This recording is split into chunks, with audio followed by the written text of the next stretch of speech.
Hey Trekkies, it's summer, and you know what that means. It's time for Creation Entertainment's Trek to Las Vegas 2025. This year, the convention has been expanded to a 5-day schedule, August 6th through the 10th at the Rio Las Vegas Hotel. Meet all your favorite Star Trek pros in one place, and hey, maybe you swing by Vic's Lounge and you see our panel. It's a great way to meet people in person and have some fun with your fellow Trekkies. If you can't make it to Star Trek Las Vegas, of course, there's also other events around the country this year. Trek to Orlando, August 23rd through 24th. There's the Trek to New Jersey, September 6th and 7th.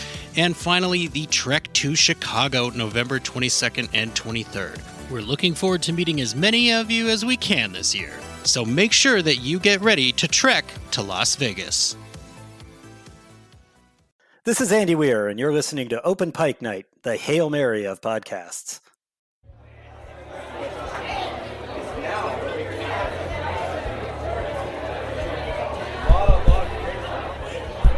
Is this thing on? Hello, hello.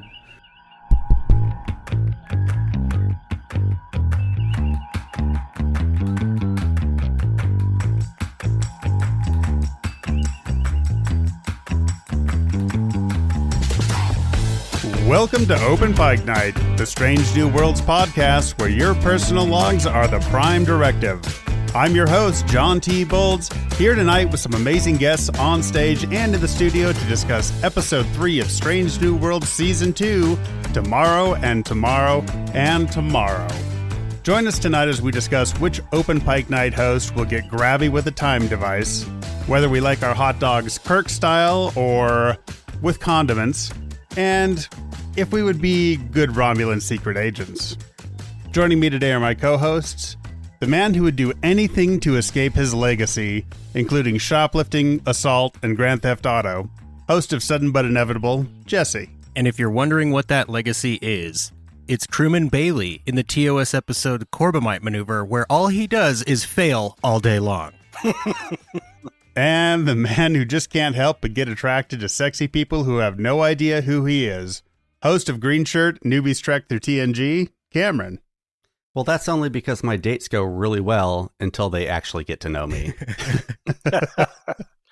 And today we have a very special guest, author of The Martian, Artemis, and Project Hail Mary, author Andy Wier is joining us. Hello. Woo. Andy, thank you so much for being here. Thanks for having me.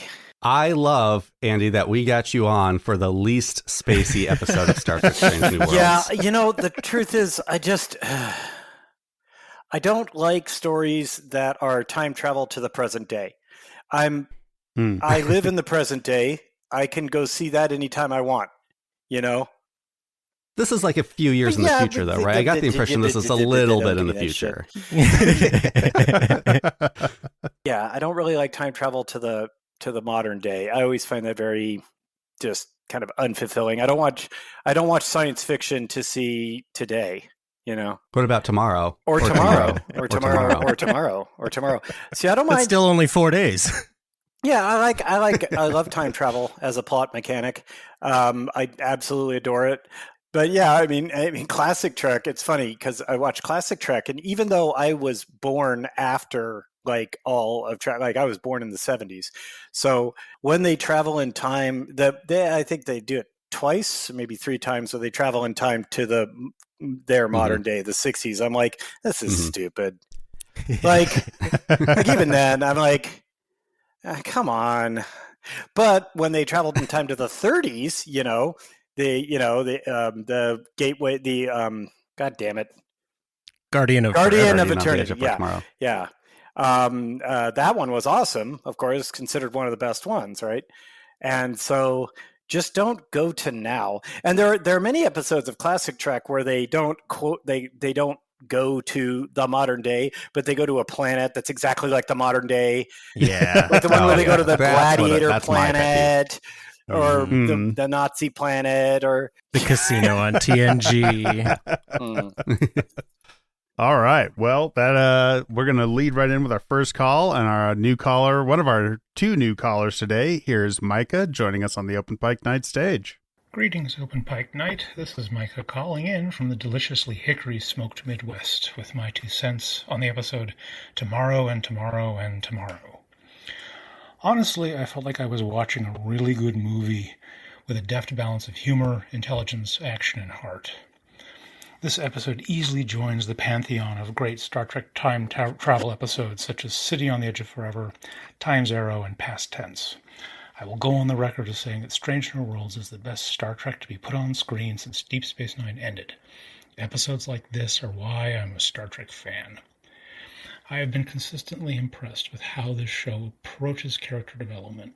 I think it took confidence to build an episode around La'an, whose character up to this point has mostly been grumpiness and past trauma, and give Christina Chong the room to perform. I appreciate the faith they showed in both her and in us, the audience. Speaking of respecting the audience, I also like how they let Toronto play itself instead of passing it off as Chicago or New York. Growing up on a diet of low-budget 90s TV, I can't tell how many times I've seen a Canadian Tire or a Tim Hortons in the background of a, quote, American city. All right, Micah, thank you for calling in. He brings up several topics that a lot of people bring up today, including Toronto playing Toronto. Yeah, that was a bit refreshing, honestly. I can't count the number of times. For me, it's not spotting a Canadian Tire or a Tim Hortons in the background.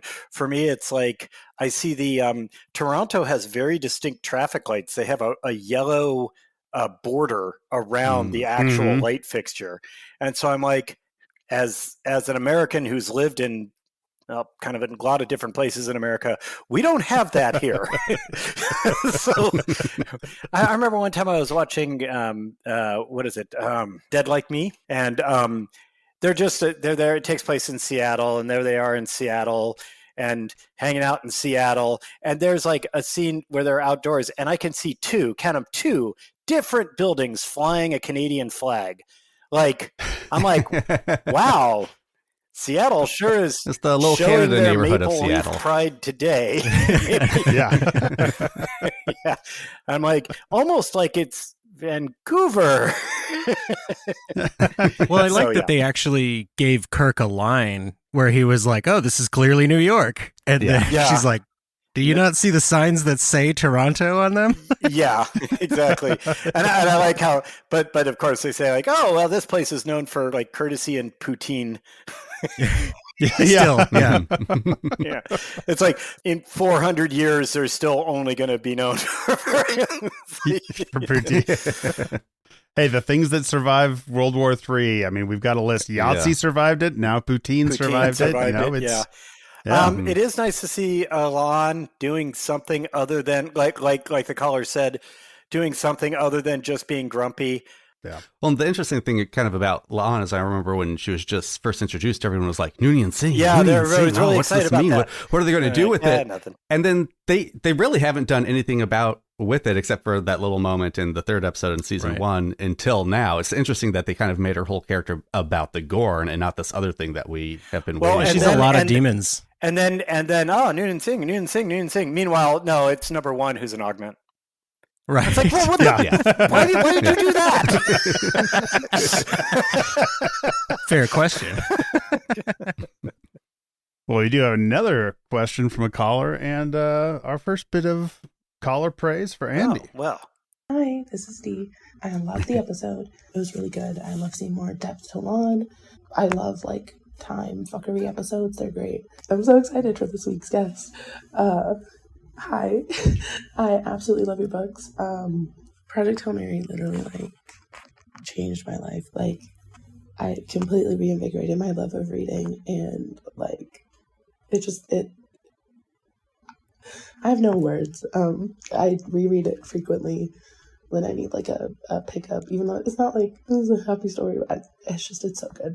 I still say good sometimes as a stim because of Rocky.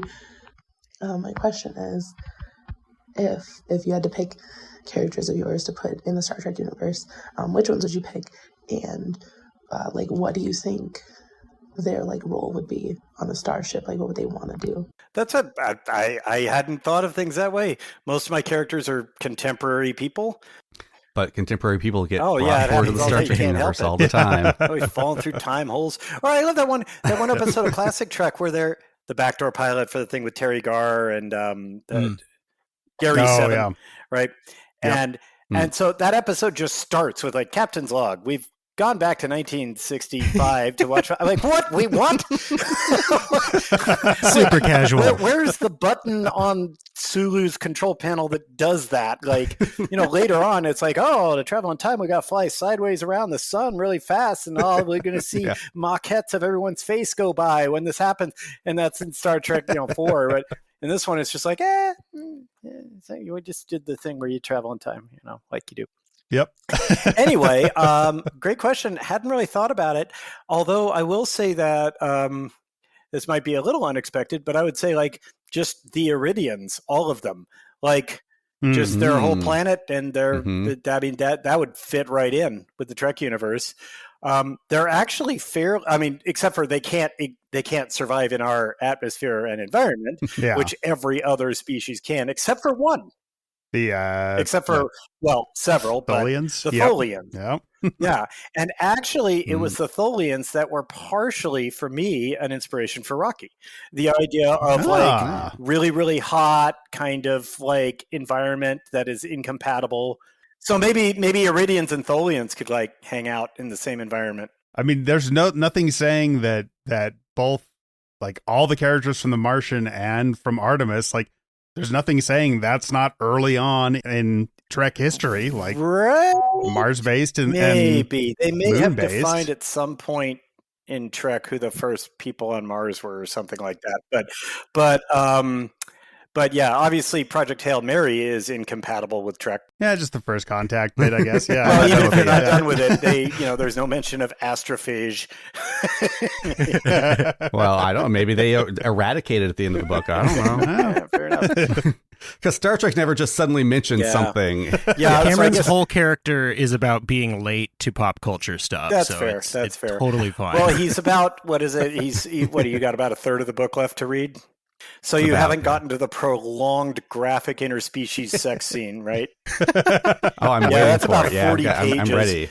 My editor made me trim it down from 80, but yeah. Heroin. I've got the tissues ready on the side table. That's good. I'm ready For both crying and So yes. But yeah, so the Iridians would be kind of neat to drop in there.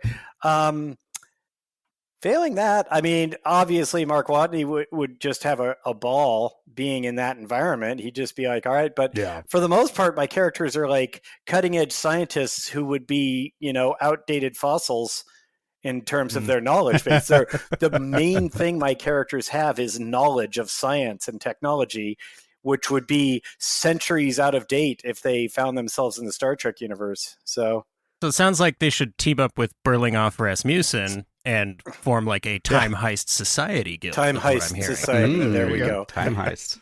I was going to say, if Watney showed up in any Trek incarnation, would he basically be Scotty in Relics? Kind of. Like, oh yeah, we could do it this way. It's like, no, dude, we have technology. Yeah, it would be kind of like that. Yeah.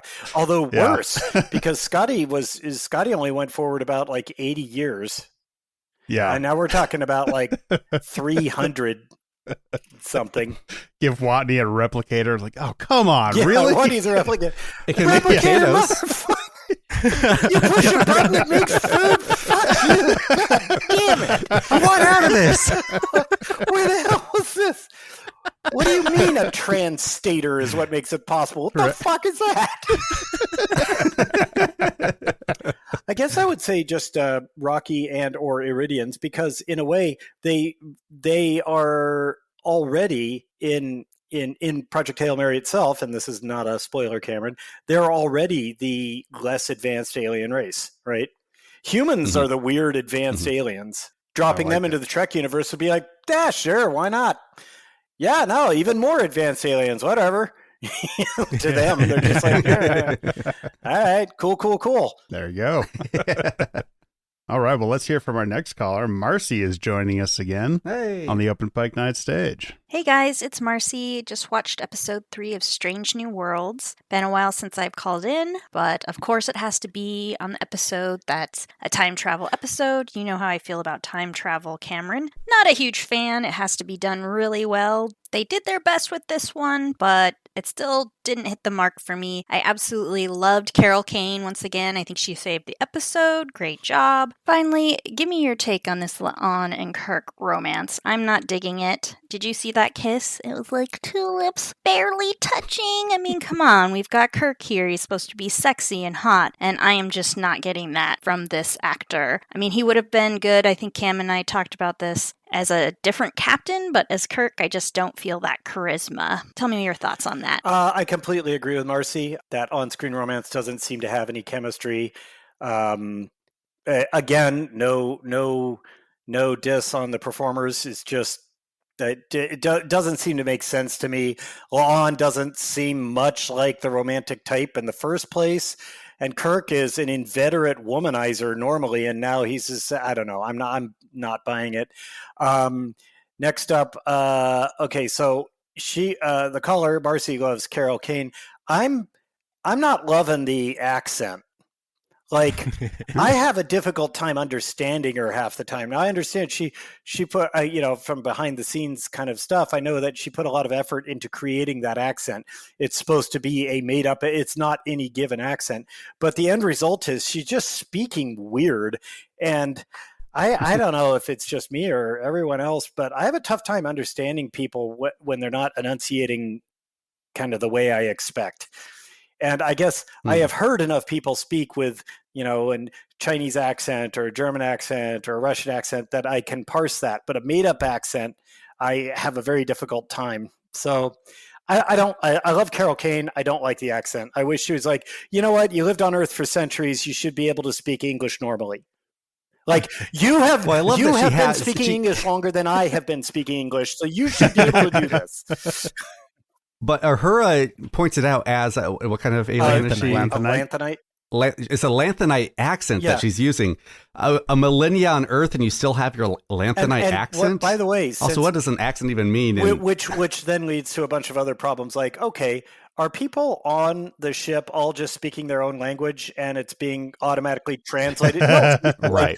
Automatically translated by the translation systems that they have, or are they all speaking the same language? It might not be English, it might be translated for our benefit, the viewers, but are they all speaking a common language?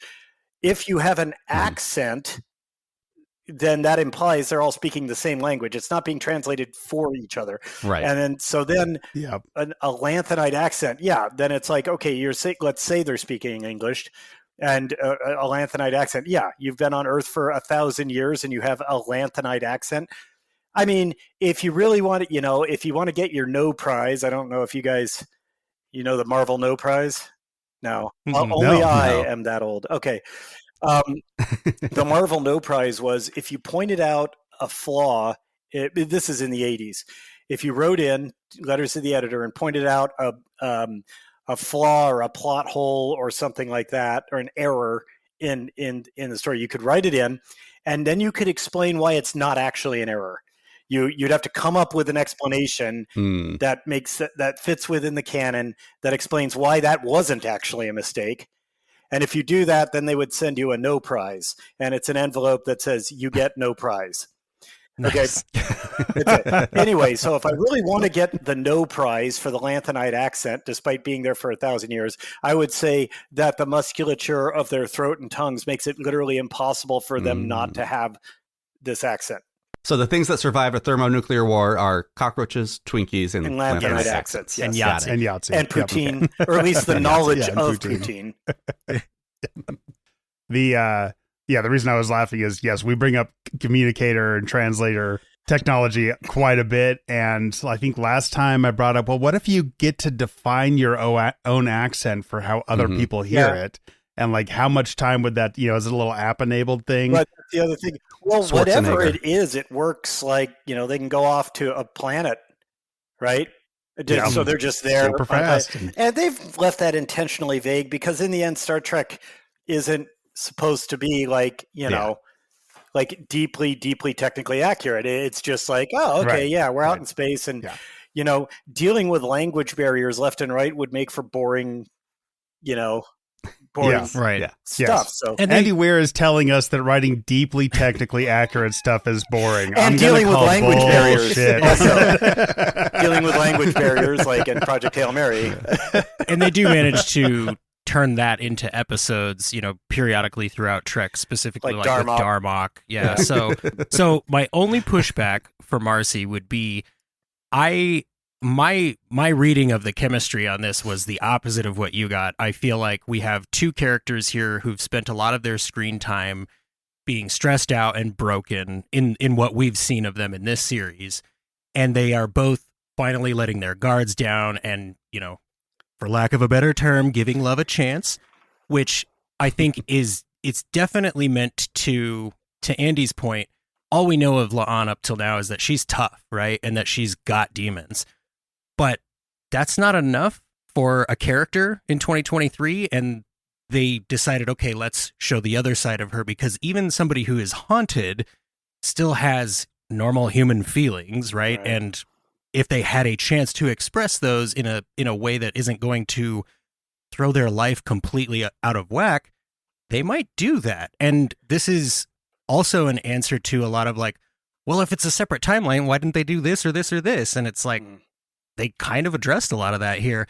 And I hear you on Kirk and Paul Wesley specifically, but I've been watching so much TOS lately because I feel like I have an obligation to do so, and because it's really good. And this actually also speaks to the duality of these characters because, yeah, Kirk has always been, you know, a bit of a womanizer, very charismatic, very sexy, but he's also hyper competent, very smart, and cool under pressure. And I feel like Wesley is taking the less bombastic parts of Kirk and making those the center of his performance. And I honestly think that's what makes the one-on-one romance work in this episode for me personally. And we do have a montage of a couple of the callers, so we're going to get into the Kirk discussion, and I'll start with their voices, and we can talk about Paul Wesley as James Kirk. I don't understand why people are still on the fence about Paul Wesley as Jim Kirk. I don't understand why people are still on the fence about Jim Kirk. I think that they are being so good and so sparse with how they use them. Paul Wesley has convinced me that he can deliver his interpretation of Kirk to this universe and put his mark on the character. Little things about it made it work without going full Shatner or even Pine. As opposed to characters like Spock, and you didn't see you don't see these complaints about Spock. TOS was as much about him as it was about Jim, so it's kind of a weird double standard. All right, that was Venus and Captain Idol. Okay, I'm going to disagree on the double standard. Spock is being played exactly the same as Spock was, and also I know that I guess Strange New Worlds is not in the same exact timeline, right, as TOS, but it is. Is it or isn't it? I don't know. It is. But okay, then why isn't Kirk on the Farragut? So one thing I like so far is that we haven't actually seen Kirk yet. We've seen two alternate versions of Kirk and then real Kirk on the data. Okay. Yeah. That's all. And I kind of like that idea. Like if Strange New Worlds is only showing us alternate Kirks, that's all right, fine. I'll And go Sam with Kirk, it. of course. Yeah, and I do love me some Sam. But the other thing is, canonically, Spock was the first officer under Pike, or not first officer, science officer under Pike. And so everyone just accepts that because that is true. That was in the original, in the cage. He was there. Well, and for me, it was like we went into Strange New Worlds. We knew we were going to have Pike and Spock and Una. And then they added Uhura. And it's like, let's add Uhura. I get that. And like, so I've bought into that package, but you don't, for me, I don't want a TOS reboot. Right. I don't. I want Strange New Worlds. Don't add Chekhov. Don't add the real Kirk. Don't do any of that. Don't add Scotty. If you want to make the last season about bringing them in, great. Well, but as you until approach then, let's enjoy this. As you approach the, series finale, hopefully many seasons from now, Pike, handing the ship off to Kirk. And the only thing I'll say on the double standard there, Venus, is that I feel like that's a good point to bring up, but I feel like most of the complaining that I have personally seen about like why are we getting another Spock episode? Why is everything so focused on Spock? Has specifically come from you. So I'm like I'm not calling you out. I'm just saying I feel you've noticed something that other people haven't noticed, right? Like you are definitely hitting something there because everybody, air quotes, right, is in love with Spock and how all of these stories seem to revolve around him. And then we get sort of similar complaints like too much James Kirk. Like he's been in 2 episodes. Just relax. Well, 2 out of 13. Yeah. Don't poke at the canon. Just do your own thing, I think is what it comes down to. Seriously, like Strange New Worlds has as much space to expand and do whatever the hell they want with. All we know for a fact within the canon is that at some point much later on, Pike's going to have his little accident, right? And then also, and the Enterprise can't actually get completely destroyed by anything. But that's about it. Yeah. Oh, and Spock. Sure. Yeah. Spock. I hope they don't destroy it. Yeah, and and other than that, Spock, Nurse Chapel, and Uhura all can't die, right? Right. Well, and actually, I think Dr. Mamenga was in a few of the classic Yes, he was in episodes. DOS too. I'm actually interested in your comment on canon because, I mean, as you know, this episode takes some pretty direct swipes at canon, so we're definitely going to get into that. We'll get into it. Yeah. But I want to talk about Kirk. I mean, I feel my double standard, to be fair, is, I keep saying like, well, they've done a great job on Spock. Kirk doesn't feel like Kirk. Admittedly, Spock is a much easier character to step into the shoes of. He is the most iconic TV character of all time, but you put on the wig, you put it on the ears, you're halfway there, you talk emotionless, you basically got him. Yeah. That's not to take away from the actors who I think have done a great job playing Spock, Quinto, and Ethan Peck. I don't know, it's a very different challenge than Kirk, who, you don't want to do a Shatner impression, but right. Yeah. I still feel I'm not reading Kirk on this at all. Like Marcy said, I think if this was generic captain, starship captain, it could have worked. If Paul Wesley's job had been to portray Ben Affleck circa 2002, mission fucking accomplished. But James Kirk, he's just missing that like flair for the drama. I don't know. I'm so here's what something. I think it comes down to, and it's pretty simple in my opinion, is that like you said, Spock is a timeless character, and it is very easy. Like you could ask any Trek fan to do an impersonation of Spock, and he would give you a flawless impersonation of Spock. Try to have him do an impersonation of Uhura, you'd have a tough time. Mm-hmm. She's a more nuanced character. But anyway, here's what it comes down to: the character, the personality of the classic Trek Kirk, of Shatner's Kirk, is now in the modern day considered sort of a toxic man. Like you can't act like that in the modern era. But he still has a lot of, I'm just thinking like he's got the smile. He's got an iconic smile. Again, that flair for the drama. He's always like, you can do that without the Shatner impression. But he's still that even. 60s ideal of a macho man. That kind of notion of this is what an ideal protagonist man should be has changed. And so Kirk doesn't really fit in that capacity anymore. So if you want to make a Kirk that is likable to modern audiences, he has to be a little bit different, which is why you see it, in the movies, in the recent Star Trek movies, like Chris Pine, they really minimize the womanizing. They'll just show like, oh, he's like having sex with someone at the very beginning of the movie, and then that's it. Mm-hmm. Or there's something, some played for laughs sex thing at the beginning, and then that's it. And then also the smirky smarminess and macho man and getting in fist fights directly instead of using his brain and stuff like that. There's a lot less of that. And so I was just saying that. I think that they gave us everything you just mentioned in this episode with this Kirk. He has a flair for the dramatic. He's like, you know what? Give me a minute. I'm going to go win an indeterminate amount of money at street chess. And then, he's like, yeah, I can totally do this. And then he's like, what are you going to do? Shoot me? Like, this is all of the pieces of Kirk, to your point, Andy, that still work.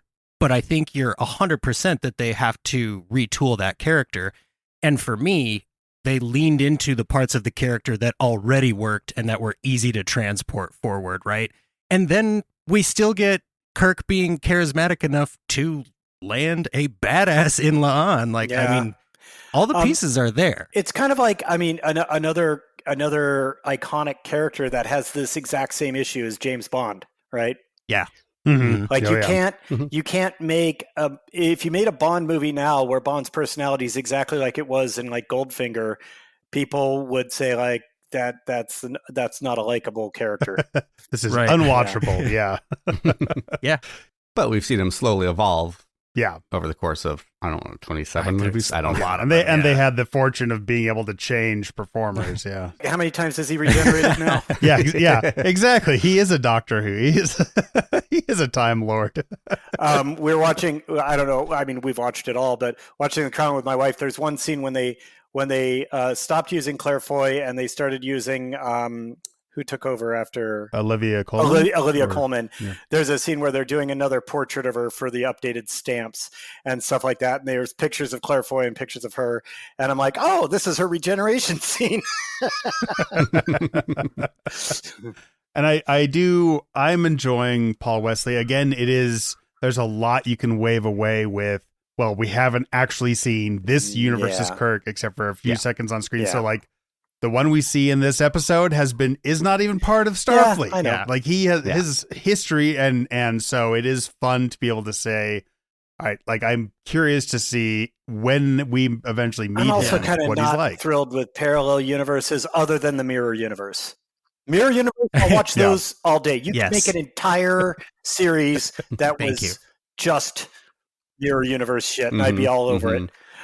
Same. But beyond that, I'm not interested in parallel universes where, elevators weren't invented or some stupid shit. Well, that is a great. We're going to do a couple back-to-back calls here about that kind of stuff. Captain Idle from Trek Time here. Seeing as the It's Got Star Trek guys did some shilling last week, so shall I. Find us on YouTube. We're fairly funny and do some different Trek stuff. They fixed the biggest plot hole in Trek. Take that, Future's End. You've been fixed. Temporal Romulan agents kept trying to kill Khan, but they cannot stop Ricardo Montalban and those immense pecs. And there's a quote I love from Lydia Netzer that aptly sums up this entire episode. It's more like every electron in every atom in the universe paused, breathed in deeply, assessed the situation, and then reversed its course, spinning backwards or the other way, which was the right way all along. And afterward, the universe was exactly the same, but infinitely more right. And here's Jesse from Alaska. Hey, it's Jesse from Alaska. I'm going to be real quick about this one. Episode 3 is probably one of the best time travel episodes that I've ever seen over any TV series. Bonus, for me, I'm totally in the middle of writing a book on time travel and parallel worlds and all that kind of stuff. So I was very excited to see the many worlds interpretation played out almost in reverse with Leanne and Kirk going to the point where a big possible outcome split occurred. We also had a little grandfather paradox thrown in with Khan. We also got a little time dilation in there with Leanne returning to her ship, and she experienced a longer period of time than perceived by the amount of time by the ship's crew of her being gone. So she was gone for like at least overnight, and the crew just perceived her as being gone for like, I don't know, like maybe a half hour or something. One episode. We also got a little arrow of time in there with just the final look from Palia when Leanne showed up on the bridge in the black clothing, showing that there's a direction of time. Anyway, real excited about it. I also really hope that we see a little more of the Romulans. I think that would be just fabulous for the show. All right, Jesse from Alaska bringing us a bunch of different time travel stuff, and Captain Idle making the bold choice to quote another author while we're interviewing. No, that's fine. That doesn't bother me at all. First off, to I'm sorry, the lady from Alaska, Jesse's point. To Jesse, I would say if you haven't read Blake Crouch's Recursion, I recommend it. You might like where that goes. Second off, I lost it. Oh, my brain just did a dump. I was so busy. Something about Romulans? Romulans, thank you. Yes. Okay, so we know canonically they have never seen a Romulan, right? We know from the submarine episode. God damn it! Turnabout and True. No, that's the worst episode. What? No, God damn it! Don't tell me! Don't tell Balance me! of Terror. Balance of Terror! Sorry. God damn! I'm I sorry. said don't tell me. He doesn't take direction. I'm going to well. start giving Project Hail Mary spoils if you don't. Oh no! Well, then I just won't finish it. Sorry. Yeah. So we know from that they don't know what Romulans even look like. Mhm. And so we can't get too feisty with Romulans unless you want to just piss away canon entirely. So, Well, I'm a big fan on the show of letting story take precedence over Yes, canon, of and course. I think that's common Of course. in the Star Trek fandom. But it doesn't mean that like respecting the canon is an invalid thing you should try to do. And we know these showrunners have done that when they've felt the need to. well, Jesse, I always firmly believe that inaccurate fun is not fun. Well, that raises the question of who determines what's accurate, right? And then you get into a gatekeeping situation. I do. So if you got any questions about that, just run it by me. So At I Andy do- Wier, author. One of the bits of time travel stuff that I mentioned in the episode, I do love when the Romulan lady is talking about like, we keep trying to change the time. It's like time is pushing back. And I'm like, yes, thank you, because that's Star always Trek fun. is a written, because we want to see our same characters Yes. always portray themselves in these different timelines. It definitely has implied throughout the course of Star Trek that there is some sort of fate. These characters are always going to come together and end up on the Enterprise, no matter what war has happened or been avoided or ship has been destroyed. So I love like this idea that they're finally saying like, yeah, no, there's a flow to time that's trying to match up. Side note, yeah. I don't know how long it is until Kirk takes over, right? I don't know. It's like 7 years. I don't know. I don't know how far into the future that is, but Uhura better start growing out her hair now. I'm sure they can. I'm sure they can replicate that. Hey, if they can't give Mott's Picard hair, they grandpa can't can give do it, Uhura yeah. hair. So He just didn't She want has it. the follicles. Yeah. she has the follicles. She has functional follicles. Exactly. That's right. There's like a weird alien spa bath you can get into.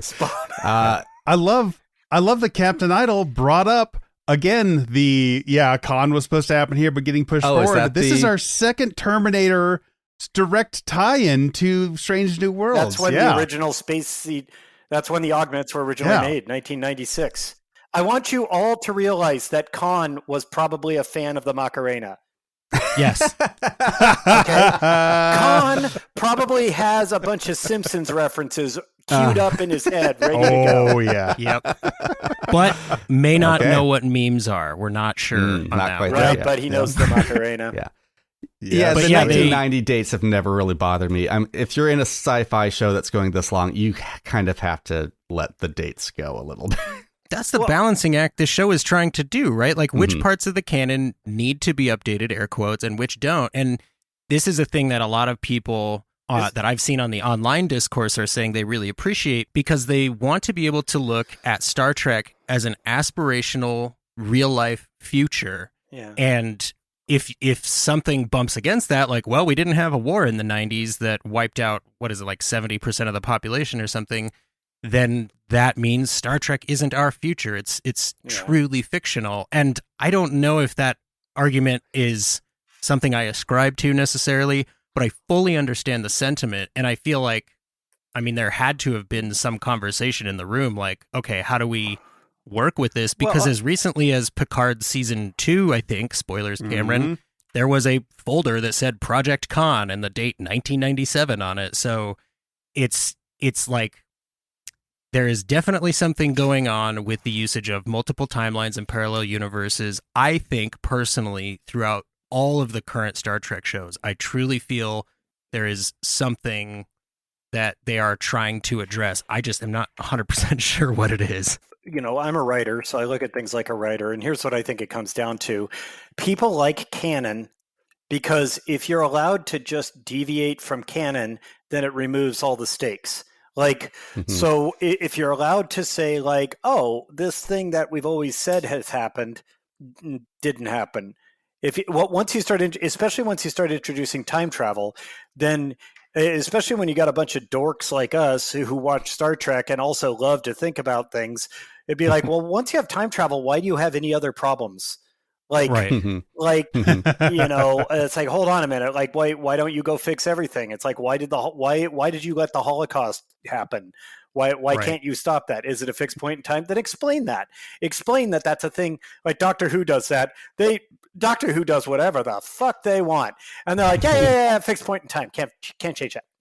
And that's it. I mean, They just arguably, accept that's it. what just Yeah. happened Yep. in this episode, right? Right. This Romulan agent realizes there's nothing I can do to stop this or to affect it from eventually happening. Right. And I mean, so, because obviously the What I'm other saying, back to the original point, though, is you were saying, like, people are, they want to look at this as an aspirational future, and if the war doesn't happen in 1996, then like, does that mean this aspirational future won't happen?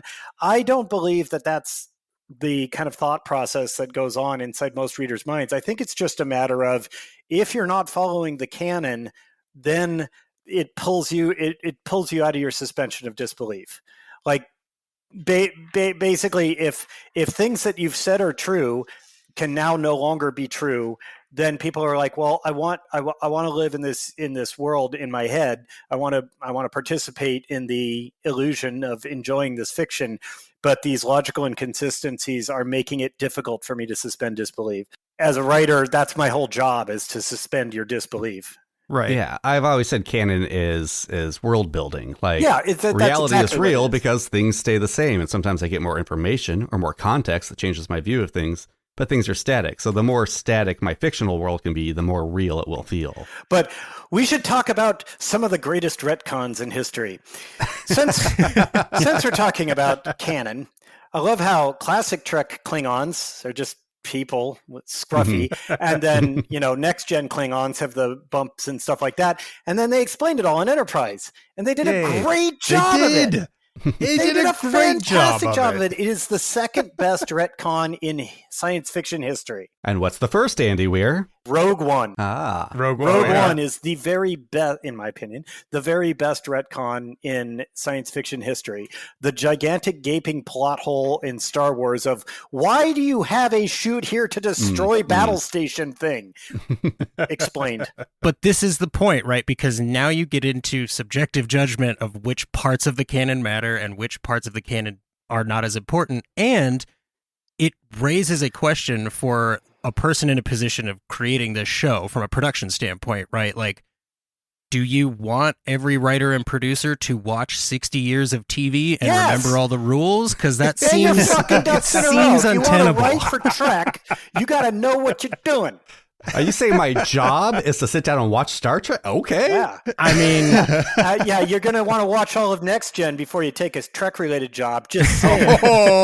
I feel like when we read get a whole book before you talk to the author, too. I don't want to tell you how to do your stuff, though. I tried. I know, it just can't pull you through.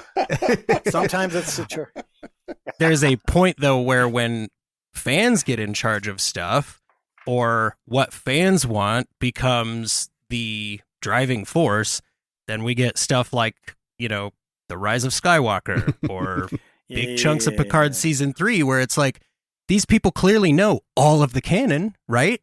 But they're so focused on that they forgot to actually tell an enjoyable story. Well, I mean, Yeah. that would be another several-hour discussion, but yeah. Yes, absolutely. Let's not go there. All right. Well, let's move on to Tessa. Okay. Hey y'all, this is Tessa. It's been 12 hours since I watched the episode because I needed some time to process it and really think about it, not because I didn't like it, but because I loved it so much that I didn't want my call to just be me crying about how much I liked it. I love a good time travel episode. I love a good romp through the past. I love a good, oh my god, we have to prevent this from happening to stop this awful alternate timeline. I think that Chrissy Chung and Paul Wesley had incredible chemistry. If anything, the thing that this episode made me want most is an Artemis movie, because I feel like Chrissy as La'an and Paul as Jim had very similar energy to how I imagined Jazz Bashara and Martin Svoboda interacting with each other in Artemis. Of course, they have opposite character types, but it just was a really interesting comparison in how their relationship was and how they interacted with each other. I love you guys so much, and Andy Wier, I'm a huge fan of all your books. Bye. Well, thanks so much. I love it when I hear people talk about Artemis, which is also known as Andy Weir's other book. I loved Artemis. Everyone Artemis is like, super fun. Yeah, I'm often introduced on stage as like, and there's Andy Wier, author of The Martian and Project Hail Mary. I'm like, there was another book in there, but I'm Great heist story. I'm glad she liked Artemis, and I'm particularly glad when I hear a woman who liked Artemis, because I was very, very insecure writing a female lead. I was very nervous of being look, this is a man writing a female lead. You know, I didn't want it to come off that way. And some people said it did, although I approached it with a scientific flair. I'm like, well, no. I'm not a woman. I'll give it my best shot. And then so I have a circle of trust of people that I trust not to like put my manuscript up on the Pirate Bay or whatever. So every woman I knew that I could trust not to leak it, I asked them to read it and give me feedback on the believability of as Jazz as a woman. They gave me feedback. I made changes and so on. So I did what I could. Interestingly, a lot of people, my editors and the publisher and everybody like that was really nervous. They're like, oh God, you have Muslims in your book. Oh Lord, help us. You have Muslims in your book. What if you piss somebody off?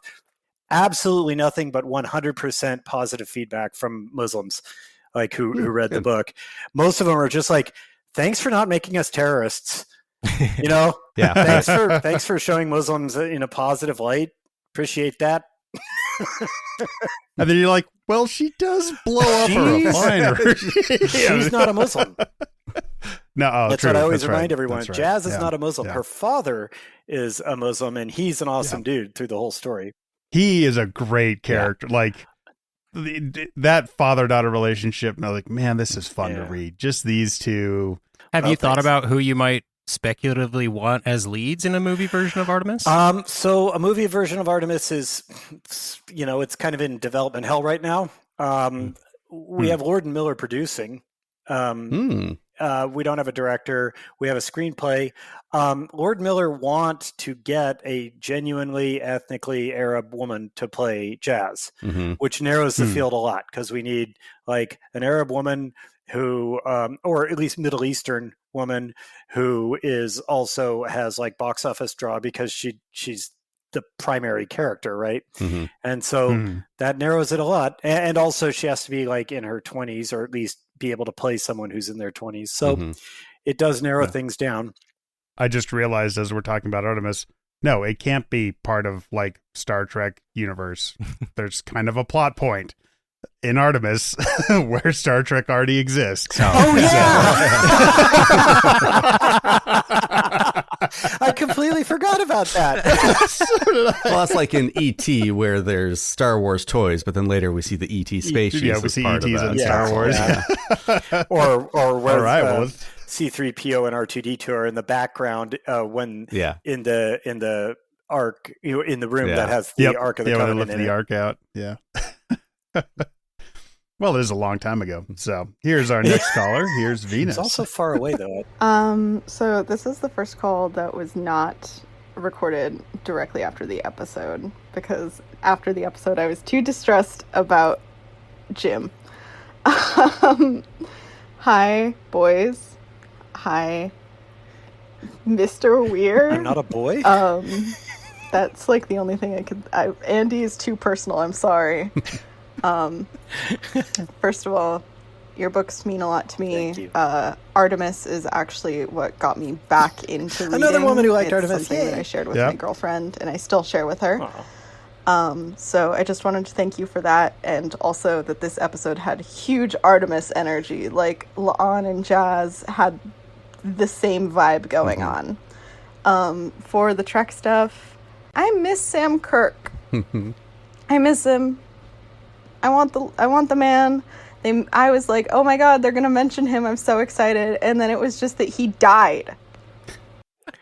Well, if it makes you feel any better, in the actual timeline, he stays alive until he's killed by some alien neck-sucking creature at UC San Diego.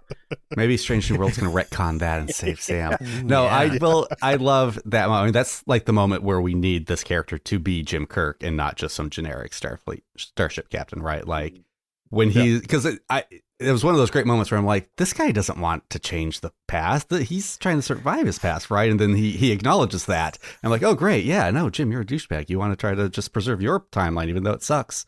But then that moment when he's like, Sam's alive, like that's such a great line and a great moment in the episode. I feel like that really pivots the character. And that's a great point for Venus to bring up, because without how much we love Sam from season one, a lot of scenes in this just wouldn't work, right? True. Like, I mean, Sam is integral to this episode without even being plot-wise. right? Yeah, true. Yeah, it's what drives him. Well, I'm glad to hear another woman who liked Artemis. It's awesome. Thanks. Yeah, man, I know. Like Chrissy Chong is Jazz now. Like the that energy, that personality, for sure. I could see it. And we haven't talked too much about Chrissy Chong, but her performance in this all the way through, I was floored because, I mean, in season one, we saw her just being tough and angry. And it's not that that's not a difficult thing to do convincingly. It's just like, they're asking her to play one note, you know? Yeah. And here she really, I mean, for lack of a better term, and to use a cliche, she lit up the screen for me. I was convinced halfway through, oh, okay, she could be a movie star. Like, this person I would agree is with carrying that. this. And I would say that, she has been, I don't want to say hampered, because I like the stories that, right. But I would say that she's been limited by the scripts of just like, tough chick, tough chick, tough chick, tough chick. And then in the comedy episode, she's a princess, and that's funny. Right. And then back to tough chick, tough chick, tough chick. Well, we get to see her interact with Una in the Spock Amok episode. We get to see a little bit more of a lighter side of her there. There are hints of it, but it's highly, it's very, standardized in the first season. But I personally feel like that actually makes this episode more impactful, right? Because we specifically go into it not expecting La'an to do anything other than like be tough, do this mission, and crush it. Yeah.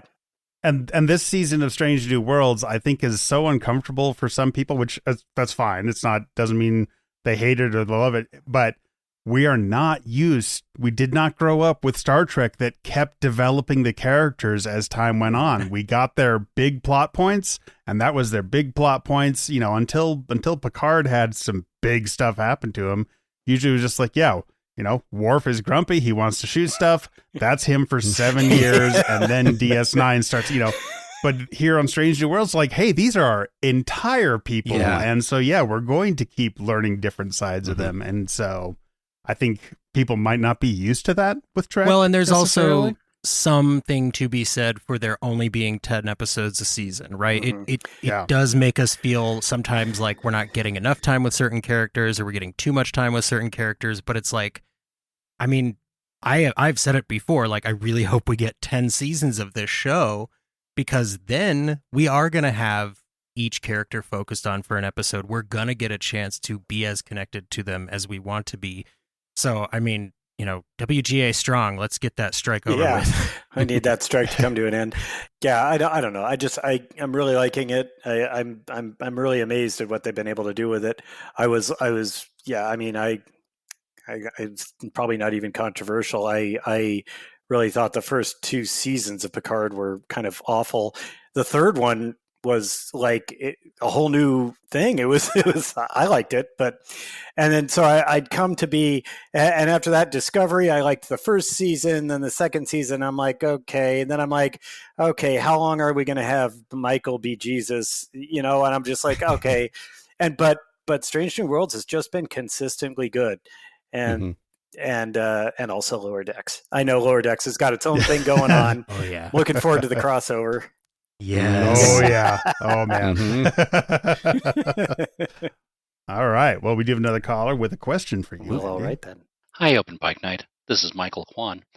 I feel that Tomorrow and Tomorrow and Tomorrow is going to go down in Star Trek lore as being the equivalent of the original series episode, The City on the Edge of Forever, because of the depth of feeling and connection between the main characters.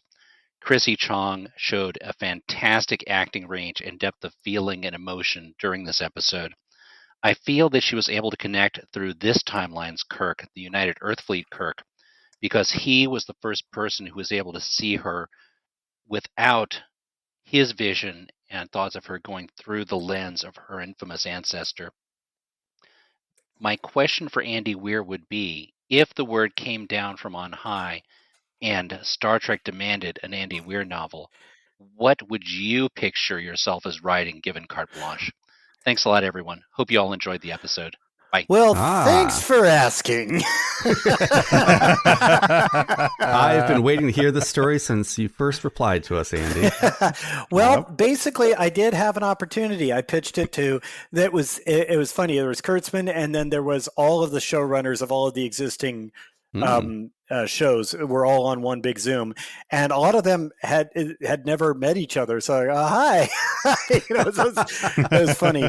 So the show that I pitched was going to take place contemporary to the original series. So this is going on around the same time as the original series. And it was basically about a group of people who are smugglers, and they illegally transport goods back and forth across the neutral zone. So they're you want to know how that Romulan ale gets in here? That's how. And so they're a crew of people who are kind of like rogues a little bit, and I developed some of the characters, and they basically transport stuff. That's what they do. They eventually get a hold of a decommissioned Romulan bird of prey.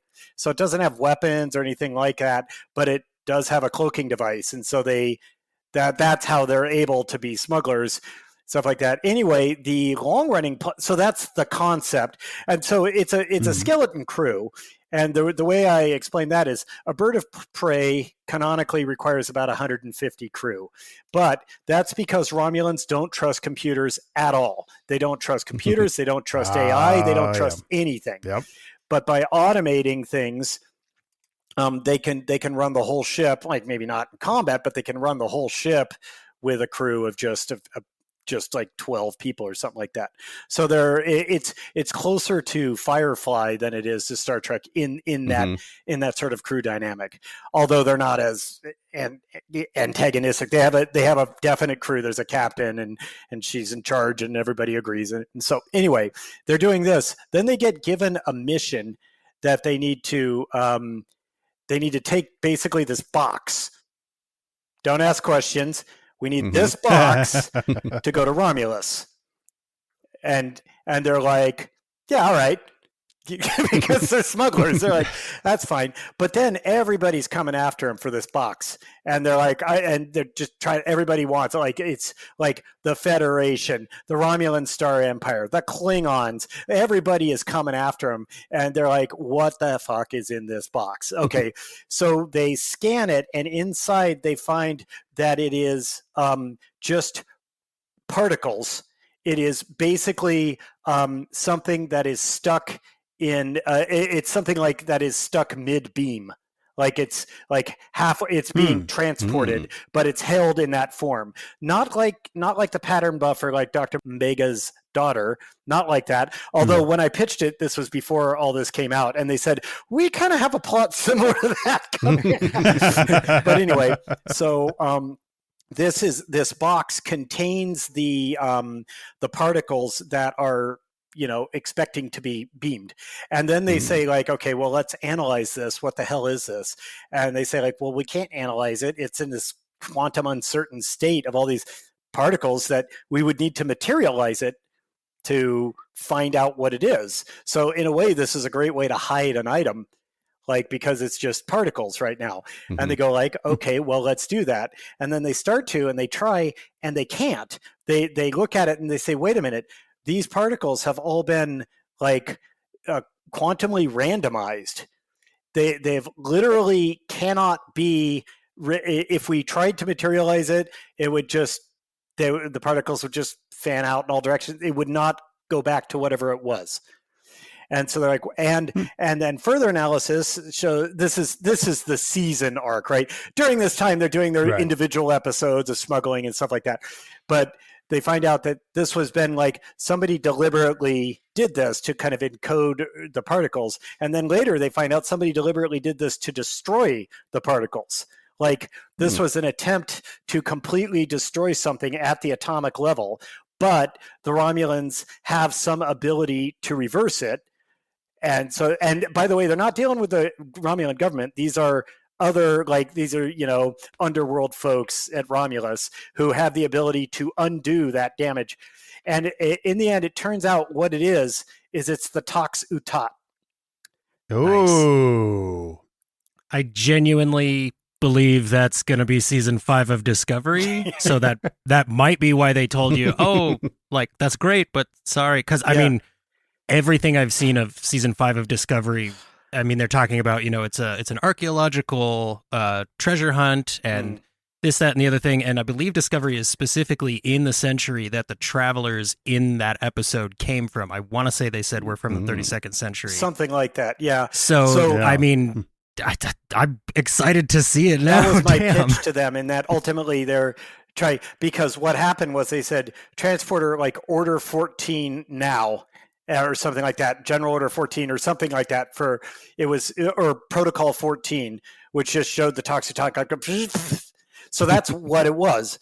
Now, why is it back in time? I was going to have some stuff for that too. I just really wanted it to take place, like, when the Romulans and Federation had almost no interactions at all. Yeah, I like that neutral zone idea. Well, that's awesome that you got to pitch that to the Star Trek creators. I had the title for it was going to be Star Trek Neutral Zone. Yeah, just STNG. There we go. Yeah, I would watch that. Yeah, thanks. So that was if J.J. Abrams had been in there, he would have latched onto that mystery box and maybe I don't know, greenlit it right away. We were even talking about, like, what's her name? Vox? Is that her name from that episode? Vosh. Yeah. Vosh. Vosh. Yeah. We were talking about just bringing her back. Like, she could be part of it. Like, please. Because she went on to join Section 31, I think, or something like that. Like, well, and she spent some time with Q. Like, she can go wherever she wants. She went. She joined the Continuum or something. Yeah. No, I think she was just hanging out. I would traveled with him for a while, and then was never mentioned again. So I assume Q just blinked her out of existence, or sent her back in time. Yeah. Anyway, so that was what I pitched, and they said, "Oh, that's cool. No thanks." Well, that's still cool that you got to do that. Yeah, it was so awesome. Cool, yeah. It was great. Just being able to get that meeting. I'm going to play one more call before Andy has to take off. That I think asks potentially the most important question we've ever been asked. Hey, Open Pike. It's Abby Summer from the First Flight podcast, and since First Flight is an Enterprise podcast, here is my little scream of joy. Yee! That we had more connections with the Temporal Cold War, which is a thread I want so much more of in Trek, and I have for 2 decades. So I love that, and I love that we got our first live-action Denobulan, if briefly, in the scuffle in the transporter room, but the first live-action one since we have seen Phlox and Denobulans in Enterprise, so that is beautiful. One question for you is, you know why Lon didn't want to eat that hot dog? Because it had no condiments on it. So I'm really hoping that when Kirk went back to get the third one, he put some condiments on. So my question is, what condiments do you think both Kirk and Lon prefer, and what do you guys like on your hot dogs? This could be a podcast ender right here. I'm a Kirk man. Just give me a good bun and the meat, and that's all I need. That's Jim all Kirk I want. knows how to eat a hot dog right. I don't need to cover it up with other stuff. I want the hot dog. So Kirk's from Ohio, is that right? Iowa. Right. Yep. So I'm going to guess for him just ketchup. Yeah. Yeah. For me, I like just yellow mustard. Just nothing else. Just yellow mustard. Yeah, what are you guys eating naked dogs? Seriously. Like, come on. I would not eat a naked dog. No. Like, what are you talking about? If it's a bratwurst or like some kind of sausage with like some substance to it, maybe. But like a regular hot dog with nothing on it, You're crazy. Chili dogs are where it's at. Chili dog. I'll give you a Excellent. chili dog. But that's a whole nother meal, I feel like. Yeah, chili dog is a meal. That's like not just turning a hot hamburger dog. into like hamburger steak. It's two different things. Okay, whatever. No, I will accept chili dog as an answer and will acknowledge that it's a good answer. Thank you. As for Luan, I mean, all of us have defined our hot dog preferences in our childhood. Luan's childhood was running from Gorn trying to eat her. So, it's difficult to tell what someone would feel about hot dogs if they only ever had them once they were an adult. Well, she would need the protein, so she'd probably just throw the bun and just eat the dog. She'd probably just eat the dog. Or, having spent her life on the run and in a desperate thing, she would probably, her gut reaction would be to eat literally anything. Like, She's immediately. very utilitarian. Yeah. I could see that. However, But she has spent now the majority of her life with access to replicators, so she doesn't necessarily, that might not stick around that appeal. And she knows about poutine, so like maybe She knows about poutine. Maybe she's all about the toppings, you guys. Like maybe she's eating Chicago-style dogs. Like, Well, Chicago. Yeah, I mean, the only rule in is- Chicago is no ketchup. right? No, that is the everything rule. else, but no Does ketchup. onions, everything else. Anything- Yeah. She's just a anything you want, Canada no file, ketchup. though. Okay, then maybe Yeah. she likes some gravy and cheese curds on her hot dog. Exactly. I was just Okay. thinking a poutine hot dog doesn't sound terrible, but it's just another chili dog. Or maybe she It can sounds invade terrible the next Ukraine day. and have a Putin hot dog. Ooh, there you go. What is it? It's a little known fact that after Ponfar, which can usually lead to a pregnancy, then the males of the species, once the baby Vulcan is born, undergo what's known as Punvar. Yeah. Dad jokes. Yes. That's what stage I'm in. I liked how, what was it in, was it Enterprise that took place over, Enterprise. It took place over a long enough period of time that Ponfar came up twice. Right. Yeah. Like- Yep. Yeah. 4 years and two Ponfars in Well, I there. thought they- Ponfar is every 7 years, I think. So, 7 yeah, years, but in it 4 took seasons place they over- managed to get it twice. Yeah. And what have you got to plug? Nothing. I've spent Nothing. I have a 2-year-old boy, and I've spent kind of the last 2 years raising a baby, and so I am working on my next book now, but it's early days, and I don't really talk about it because I have had times when I've gotten like 70,000 words into a book and decided it sucked and threw it away and worked on something else. So although this one does seem to be sticking pretty good, so probably gonna see this one through, but it's still, I'm only a few thousand words in, so like 10,000. We'll look for it. Yeah. Can I ask one really, really nerdy question about something I read? I'm sorry, this podcast is not a venue for nerdy related questions. Yeah. This is not Star Trek Okay. at all. What did you work on for Warcraft 2? I wrote the installer first off, and then I also worked on so the way the this gets into the project details, but the way the project was structured, there were 2 different things that got compiled, and one of them was called D-Log, and D-Log dealt with everything that was related to dialogues or things up on the screen, anywhere where you'd click a button or anything like that. That was all in one package, so to speak. The game was in another package, the installer was another package, and so on. So I worked on a lot of the D-Log stuff, and I wrote the installer by myself. Yeah, sadly, I did not work on any of the game code directly. Yeah, but you got it on my computer and a lot of other people's computers. So Yep. I very much appreciate that. And thank you for your contribution. No joke. I learned to properly type by having to type "there can be only one" as fast as I could into the beginning of some Warcraft 2 levels. Like that taught me keyboard placement. No joke. So Well, I put a Easter egg into the installer, and it's like so who uses the installer? I don't know, but the nowadays. But when you're installing, if you're at the and even if you're in the preferences mode of the installer, because that's also the preferences thing. If you just type the word programmer and then click exit without saving, it'll bring up a dialog that says, "Since you asked, this was written by Andy Wier." very cool. Aw. Nice. My wife did just send me a text and say, time's almost up. Okay. I've got a 4-year-old, man. Stay strong. Yeah. Yeah. But to your point, Andy, I was trying to finish Hail Mary before you came on, and I have not gotten as much sleep as I should this past week because it is a page turner. There he is. Here I am. All right. I was like, he's really going after Cam. I should probably not mention that I've never read any of his stuff. Yeah. Yes, you played that slyly, Jesse. All right. Well, listeners, Andy Wier had a time limit, and he has obviously been pretty busy over the last couple of years, so we're going to let him get back to writing, but we will continue to take calls and discuss tomorrow and tomorrow and tomorrow. And I think first up, we should mention nobody in our calls except Venus, who emailed me afterward, mentions that this is a Shakespearean title to add to the list of Shakespearean titled Trek episodes. Like, what's it from? It's Hamlet, I'm pretty sure. Yeah, Okay. it's one of his big soliloquies. I don't know, whatever the hell Hamlet says. But yeah, I'm pretty sure Jesse's right that it's Hamlet. Producer's note: it is Macbeth. And my apologies to anybody who is listening to this in a theater. And yeah, very interesting that we had such a powerful episode that not one of 20 callers brought it up. Well, we're halfway through and I still have a lot of I want to say about this episode. So yeah, let's jump into the next call. Let's get into it. All right, here is Mark. Hello, Open Pike Night. This is Engineer Mark.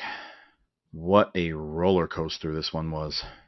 Only thing I would ding it for is at the beginning when they first arrive in Toronto. Yeah, there's a whole bunch of suspension of disbelief might be the best way to put it, yet you have to have in them setting themselves up there. But the relationship build, wow, that was so well done by both actors. Fantastic episode. This is Engineer Mark out. Live long and prosper. All right. I love this point because while I was watching it and while other people I watched it with watching it, they all asked, how'd they get a hotel room? How'd they get that nice a hotel room with nice no hotel ID? A really nice hotel room. You know, that kind of hotel in Canada apparently is cash only, hour to hour, no ID needed, no questions asked, mini bar, view of the brand new bridge. Mm-hmm. Yeah. And then, you know, just international border crossings a couple times, whatever. And the distance between Vermont and Toronto and how long it would take to traverse that. Well, they said they had a few days and then, yeah. I mean, I think the timeline actually adds up, but yeah, you think they could have just made a phone call. I don't know. Yeah. Yeah, the suspension of disbelief I had, and I did bump a little bit on it, is Kirk doesn't know how to use a revolving door. And I love that. I like that joke worked for me in the trailer and it works even better in the episode. But it's like they make a whole point about that. He doesn't know how to use a revolving door, but he knows how to hustle money from park chess players. I don't know if I would have looked at a chess player and been like, oh yeah, you can get money from these guys. He knows how to buy a hot dog on site. He knows how to get a hotel room, knows how to drive a stick shift. The dude's never been on Earth. It took him a second. He definitely had a like, oh, that's not the direction we're supposed to be going moment. At all. I mean, I wish Andy were still here because he could back me up with like, let's take a car from even just 100 years ago. You and I wouldn't know what to do with that. And that's a car. We still use cars. Has this Kirk ever been inside a car? So I honestly, I'm not dismissing these criticisms. I promise. It's definitely suspension of disbelief. But for me, that's the Kirk character, right? Like if you've watched TOS, you know, Kirk can do anything. Like he's incredibly smart. He's very competent. He has a ton of confidence. Like there's definitely suspension of disbelief where you have to chalk it up to something. And I choose to chalk that up to, this is Captain Kirk. Yeah. Mm-hmm. Also, there are a lot of really subtle, but they're winks at the audience. And I feel like this might have just been one of their, like, this is a trope wink. Like, right. Yeah, of course the hero knows how to drive the fast car. I guess. It doesn't matter if he's never been honestly, in a car before. The hot dog in the chest thing, it bothered me more than the car because you're right. The car is a trope and you're like, it doesn't make any sense. But okay, but Cameron, the 2D and 3D chess thing in an episode about Khan and Kirk, like that's a wink to the audience. It's fine that he's good at chess, but they needed like a scene where like, but the fact that he knew he could just go over there and win a lot of money, that did bother me because it's a plot point and suddenly he just has this magic knowledge that he shouldn't have. Like they could have had him play the chess. They could have had like some guy come up and ask him something. He's like, oh, Oh, you'll give me money if I beat you at this? Oh, sure, yeah, I can do this. Or even just cut to, like, show him looking at that and then cut to the chessboard and show that there's already a stack of cash there. Right. Yeah. So that he's like, oh, there's money right there. I can play chess. Yeah. Like, I assume that's why the money is there. I mean, I want to agree with Mark and what a lot of other people say. I do think the emotional arc of this is very strong. I do think La'an and Kirk have good chemistry. I don't know if I buy La'an falling for him so quick. Like, just, La'an, you're on a ship with just gorgeously beautiful people. Seeing this Jim Carrey looking guy take his shirt off should not the man took his shirt off. Those people, to your point, like, actually are her coworkers, and La'an is very buttoned down and by the book, and obviously Starfleet doesn't have any rules against it, but she probably personally feels like, I don't want to get too attached to anybody here. And I think that that's kind of the point of this episode, right? Is that if you put her in a situation where she doesn't have all that pressure, you know, just that kind of being the first, like, ooh, I like this guy moment didn't really work for me. But I like their thing. I do think the comedy could have used like another round of punch-ups. Because I kind of put all this, the chess and the hot dogs, into like the time travel hijinks bucket. And I mean, you know, does anything that happens in this episode going to match, you know, nuclear vessels, double dumbass on you, or hello computer? Right. I mean, these are like what we want from our Star Trek time travels, and I didn't really think this met that. I really liked poutine has gravy. Yeah.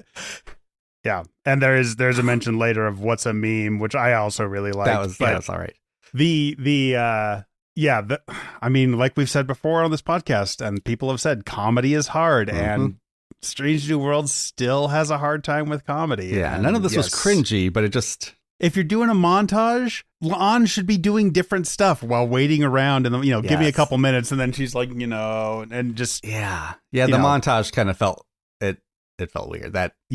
How did you guys like the pretty contemporary music use in this episode? That was another thing, like non-diegetic, just all of a sudden soundtrack rather than score was an interesting choice, and I enjoy what they're trying to convey, but man, I think it could have been done with score just as well. So it had to be a more famous song. No offense to the artist. I feel you there. Now, to your point about the score, I did wonder, is the track that's playing when La'an and Kirk are in their palatial hotel room, is that Strange New Feelings? Ooh, that could be. I've always just assumed that was going to relate to Spock, but maybe. Boy, I would say that's the first scene. That's the first piece of music that we've seen that qualifies. Sure. Yeah. Let's put that on the list. So we have another new caller. Theo is joining us for the first time on the Open Pike Night Stage. Yay. Hey, Open Pike. I've been a fan of you guys for a long time now, but I never felt like I had anything to add to the conversation. However, as someone who has been a La'an fan since day one, I knew I had to talk about this week's episode, if only to gush about Christina's acting. She was so good this week. Like, I remember at first being skeptical about how they would handle her relationship to Khan, but they're doing a really good job of it, I think. Like, La'an is such a fascinating and complex character, and she has so much nuance to her, because she's so full of love, and yet she's so lonely, and it's not her fault. Like Nira said in last week's episode, it's society. But at the same time, La'an does have a tendency to push people away even when they reach out for her. And I think there's a part of her that feels like the only way that she can truly connect with somebody is if they have no idea who she is, and if they had no idea her trauma. Which, speaking of which, I think it's so funny that TOS Kirk went from leading man to Strange New Worlds Kirk, who's kind of the tragic woman character of the week who exists to further La'an's plot and her story. I don't know if it was intended, but I love it. I really also love Paul Wesley's Kirk. He was another thing I was skeptical of at first, but he totally won me over. Anyways, love Pelia. La'an is the saddest girl in all of Starfleet. Love you guys, all that you do, and maybe I'll be back next week. Who knows? All right, Theo, thank you for calling in and joining us on the Open Pike Night Stage. And please do call back, Theo. That was great. Seriously. The Kirk is the tragic female character. That's awesome, and 100% true. My favorite instance of that is I saw somebody post him going, "What's a meme?" And then they posted the meme of the news quote where it's like, "What are you going to do? Shoot me?" And then it's the person it's attributed to is man who was shot. That whole moment, I was like, that's Kirk. right? Like That's you an turn okay moment. Sure, yeah. you turn death into a fighting chance, right? Like this is what Kirk does. And I have to ask you guys, because Theo brought it up, great call again, by the way. How did you guys feel about Khan? I was convinced until we actually saw him that they were going to get as close to showing us him without actually doing it as possible. Because like they show the name on the door, then they show the door open, but they don't show him. I was like, oh, they're not going to show him. How did you guys feel about the, I guess, reveal of Khan? Yeah, that's good. I don't know if I probably thought like you did that they were just going to kind of get super close. The reveal was fine. Yeah, I liked seeing little Khan. Of course, I mean, this is very much the like, would you go back in time and kill Hitler thing? And I love that part. My problem here, and, you know, to Theo's call, I think Chrissy does all the heavy lifting here, so it's not as bad as it could have been. But Strange New Worlds has a telling, not showing issue, and I felt they did that with the Illyrians. We were told what the Federation thinks of Illyrians, but we never really saw it. We never saw Illyrians be biased against. And here with Lon, she's told us many times about, you know, how hard it is to have the last name Noonien Singh. And yes, intellectually, I can agree. Kevin Hitler has a rough time of it. I get it. But we've never seen her have to deal with it. We've never seen someone treat her badly because of her last name. And this is where I do wish we had more than 10 episodes. Like, I think Star Trek Strange New Worlds are doing things that we need to see this groundwork, and they just don't have the time to lay the groundwork. So thankfully, they have actors who can give us moments like she had with Una in season 1, where she can tell us and we believe her. Yeah. I'd still rather see it. Yeah, I would rather see it more too. I said this last week. It's like, man, this would have been a great season 3 episode, or a great season 2 episode in seasons where we had 13 or 15 or 18 or 26 episodes. Remember those days? But it was beautifully performed. I like that they didn't turn it into a little counseling session where she tried to tell him, don't worry, everything's, things are scary, but it's going to be okay. It's like, well, yeah, why would you tell Khan that?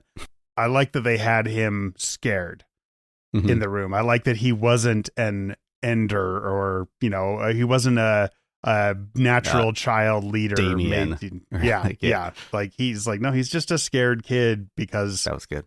A lady just burst through his door, got shot twice in the chest, and then vanished in a cloud of smoke. Like, yeah. This is what turns him into Khan. This moment right here. Self-fulfilling prophecy. Like, and then she leaves the gun for him. And then she leaves the gun and just Lon, vanishes. what are you doing?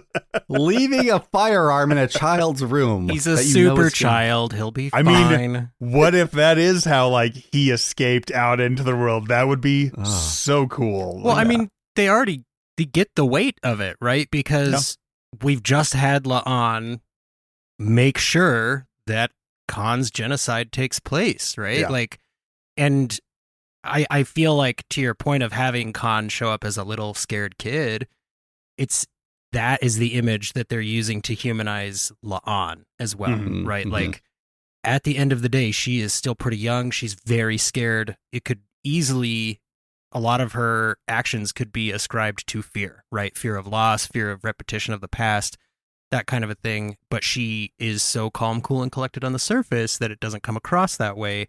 I was surprised that I wasn't upset that they actually showed me Khan. Like, I was fully prepared for them to either not do it or for them to do it and me go, I don't know if I like that.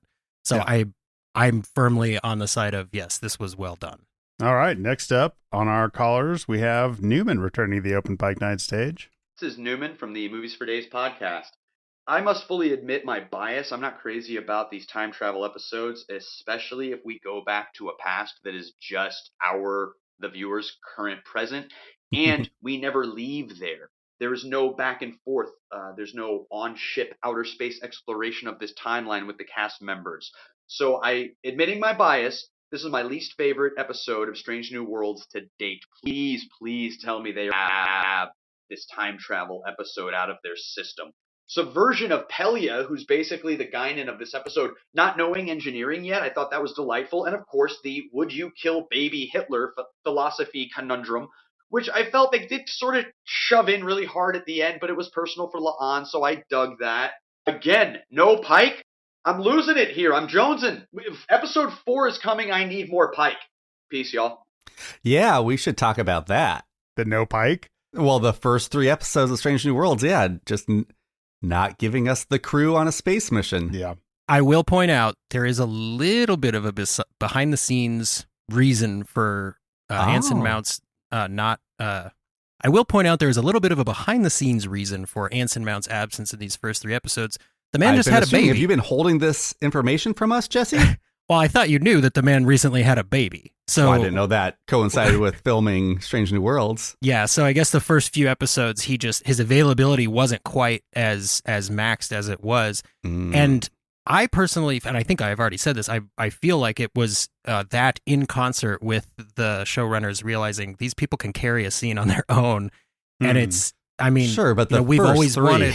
No, I'm not disagreeing with you at all. I'm just saying I believe there are reasons for it, and I'm okay with the reasons. Yeah, no, I mean, I agree that I think this was a great swing to take with Lan's character, and she does pull it off. But I definitely assume there must have been some production reasons for having Pike so absent in the first 3 episodes. And I do have to point out that we do have some portion of the audience for this show that has been asking for stories centered not on Pike or Spock. Sure. So it's I definitely feel that it's an attempt to take the best of what you have and please as many people as you can. But Newman, I will not spoil anything except to say that next episode, you will get a very classic Star Trek episode. Yes. I do like hearing that folks, this is not folks' favorite episode, because I think it is a fantastic episode, but it is, all 3 of these these first 3 episodes, these are pretty divisive episodes. In time, they will become, especially this one, I think this will become universally beloved or, close enough to. But it is nice to be part of it as it comes out and hear initial reactions like, no, this is not really what I was hoping it would be. Because it's just, I don't know. I enjoy Trek that does make people really have to choose and have to think about what they like and realize they take swings, like you said, Cam, and luckily the performers can hit those hit the points they need to hit, but they aren't universal stories for everybody. And I will say now that Andy's gone to not offer a counter argument. I think there's a reason we tell these time travel stories back to our present day, right? One, there's production reasons. But 2, we want to see the Star Trek lens look at our time, and we want to look at our time through the Star Trek lens. That's what it does. It gives us a chance to be like, oh yeah, this is what our current society is like if you were on Starfleet and if you were from the future and coming back. I think there's a lot of value and a lot of story energy you can get out of that. Well, and they do it in subtle ways too. When he decides I'm going to steal a car, she goes, hey, most vehicles have private ownership in this time, which is a direct commentary on everybody being, reliant on their cars. And then there are some cities where you can just pick up a scooter and drive it for a while and then leave it there. It's to your point, Cameron, that's a great point. It allows them to make these little tiny insertions of real life and ask you, does that make sense? Exactly. Have you thought about that? And it really is the first episode we've seen, which directly says content creators are evil.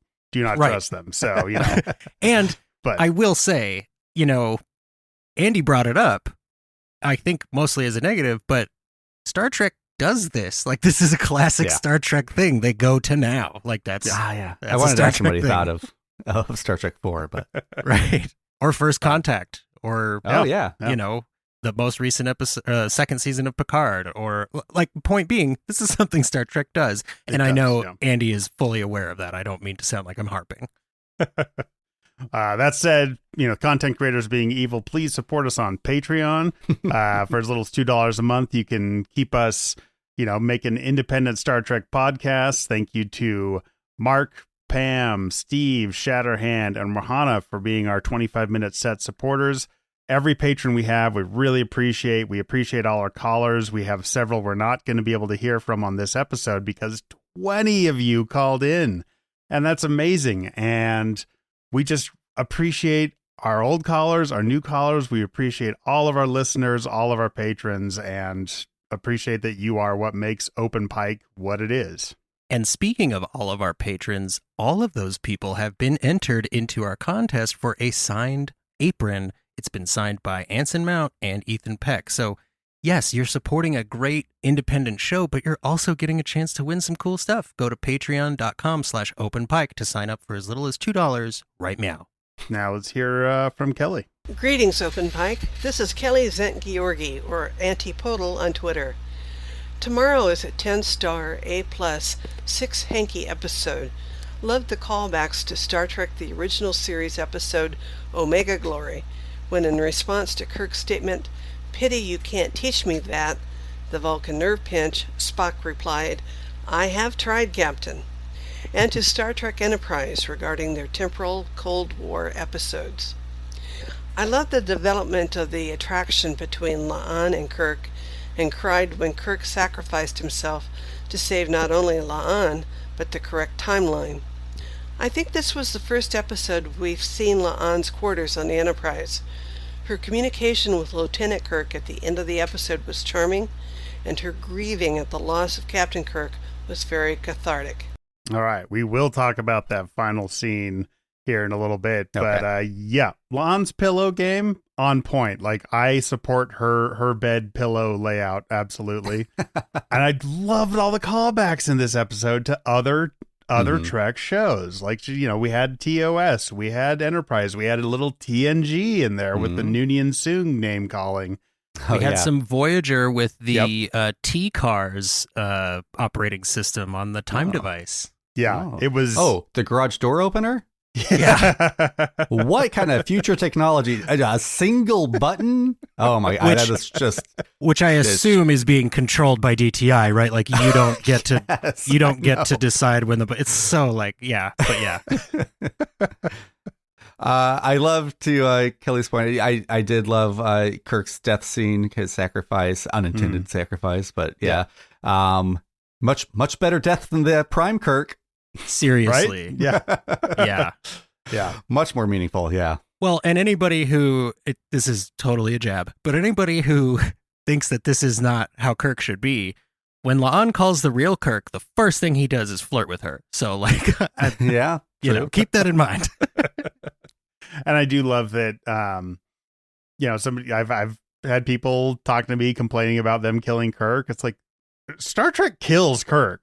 Star Trek kills Kirk a lot. Like, this is not the first time we've seen a Jim Kirk die. So, again, time travel happens. Kirk gets killed. It does happen fairly often. So it's just good to add another one to the roster with another actor. Next up, we have Palladium 3 calling back in. Hey, this is Palladium 3 with my hits, shits, and misses. Hits this week start with Christina Chong. What the hell are they doing to her character? My God, my heart is breaking for La'an, but it is soaring for the acting we're seeing from Chong. There's tons of heavy this week, obviously, but also just tons of fun with Carol Kane and the others. That Spock scene to balance it all out. Great season pacing and great episode balance. Shits. Oh shit. What is the significance of that watch? The ominous music there and the slow focus on it right at the end? I don't know what the writers have planned for an 80s dive watch, but I'm down for it. Now, misses. For real. Who the heck doesn't put condiments on a hot dog? Come on, Kirk. You're extolling the virtues of the food, trying to crack La'an's cool exterior, and you can't even put some relish on that thing? I mean, do people fall in love with pasta and no sauce in your universe? What is this bleak reality you come from? Then, just as I think you remembered it, and you're turning around to go put condiments on the hot dog?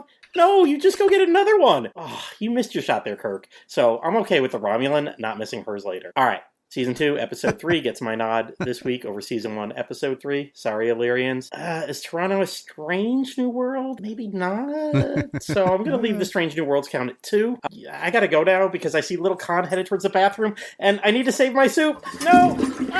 Khan! Wow. In every universe, Khan is... Yeah. In every universe, we're grateful to have Palladium 3 calling in. Wow. Toilet soup was good. I do like the idea of prison Kirk. That was good. I kind of want the spin-off of that. Prison, especially that it's a denobulan prison. You know, once you've met Dr. Phlox, who is the main denobulan we've interacted with, like, oh, these sweet guys, but even in Enterprise, they're like, yeah, we've got not a great history. So it actually is It's not just being like, ha ha, wouldn't this be funny? And like, they can be pretty brutal guys. And I loved his pointing out of the Spock scene because that's Spock has, I think, 2 or 3 scenes in this, one where he's playing way too loud. But that scene, it establishes so much in such a short amount of time, right? Like, okay, this is not our Federation. This is not our timeline. That's not our Spock. The fleet operates differently. The values here are different. Like, it does a lot in like 30 seconds. And it really, even having Kirk say, maybe in some other lifetime, Mr. Spock, like another callback to Balance of Terror. Like, I loved this episode. I really did. And I honestly, like, in the first 5-6 minutes was like, I don't know if I'm going to like this, because I do have some of that, like, I understand why Star Trek goes back to now, but I do have some of the, like, I'm seeing the production happen, right? Like, because they did it so that they could shoot on these sets and save money, which, again, I totally understand. I'm totally here for it. But there is a small part of me that's like, why are we doing this? So I was kind of turned on to this episode. Speaking of different values, I do love that the first thing Kirk does in that back alley when they go back in time is grab the remote control, the garage door opener, and try to beam himself back and strand La'an back in time.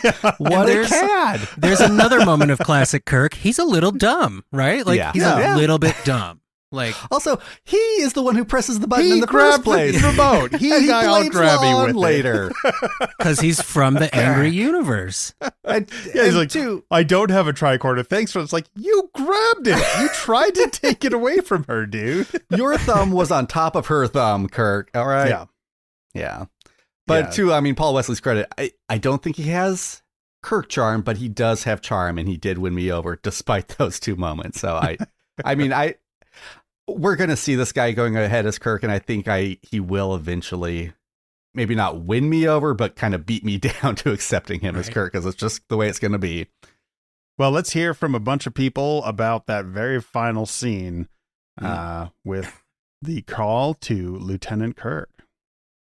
But the real star of the show was Christina Chong. I was already head over heels about her. Now it's shot into overtime. She put on an absolutely stunning performance here. That may be the best piece of acting by Chrissy Chong in all of the series. And last week with the body language, with just selling the guilt, this is far better than even that. Chrissy, acted her ass off, man. Also, what was up with Lon's shitty booty call to Lieutenant Kirk at the end? What the hell did she think she was doing? Poor her. It left her feeling like shit. Oh my god, that ending! I did not expect to be crying at the end of such a fun episode, but there I was, bawling like a baby. Wonderful, and when they get to the full ending and everything comes crashing down, her relationship with James T., her introspection towards her own family history, and she just plain breaks down. I was breaking down right along with her. It was just that moving. And I do identify with that a little bit, and it just really just drew it right on me. That final scene. Mm-hmm. Good God.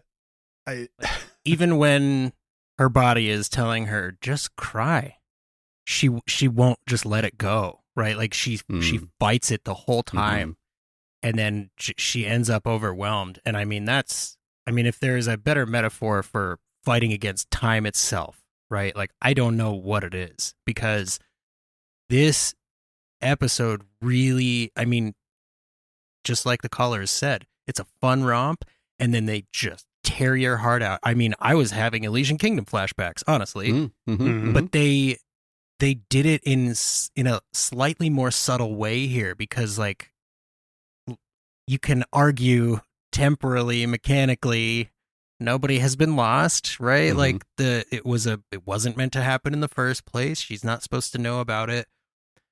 But I mean, that really mirrors a lot of real life feelings, right? Like, you could think to yourself, I shouldn't even be in this situation. I shouldn't be having to deal with this, but here I am, and all I have is the raw emotion. And yeah, to me, that's what nailed this episode, because I was like, I need there to be, because you ask the question to yourself, okay, well, what's she going to do with actual Kirk? Because you have to ask that now that she knows a Kirk, and they show you, like, she's going to fumble through it and not get anything out of it, really, other than the peace of knowing that she did in fact make everything right. Mm-hmm. Yeah, like you, Jesse, I mean, maybe different peaks and valleys, but I went on a roller coaster with this episode. I remember loving it at first, and then I was like, oh, some of these time travel hijinks aren't great. And then I kind of liked it again. I love the alien conspiracist and stuff. And then I wasn't sure about like, oh, why can't we see La'an, her troubles with her name? And then this final fucking scene hit, and I was like, I don't care about Ben Affleck Kirk. I don't care about Chess. I don't care about any of that. This is amazing. It brought me to this point, and I love this episode for it. It's just one of the most emotionally raw moments in Star Trek. To a couple of points, yes. Whenever someone calls me with the wrong number now, going to assume it's a soulmate from a previous timeline, an alternate timeline. That's just what I'm going to assume. And I do love, a lot of people have pointed out the kind of Pelia as Guinan in Time's Arrow, and I caught that kind of TNG reference. At this moment, I was like, La'an, are you pulling a Geordie?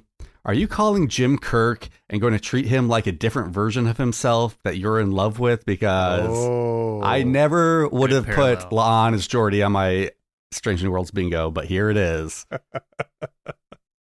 Just the, like you said, a raw emotion, which again, Star Trek has tried to avoid as much as possible. I mean, we've seen it here and there, tiny bits, but this is an emotional breakdown on screen for a main critical character. This is almost uncomfortable to watch, just as it being a Starfleet officer, but at the same time, it also is, I can't remember who said, she's the saddest girl in Starfleet. And the universe really does not want La'an Noonien Singh to be happy. She starts to finally unburden herself of some of her old traumas. And it's just like, oh yeah, here's a brand new one for you to have to carry around for the rest of your life. Oh, but you can't talk to anybody about it.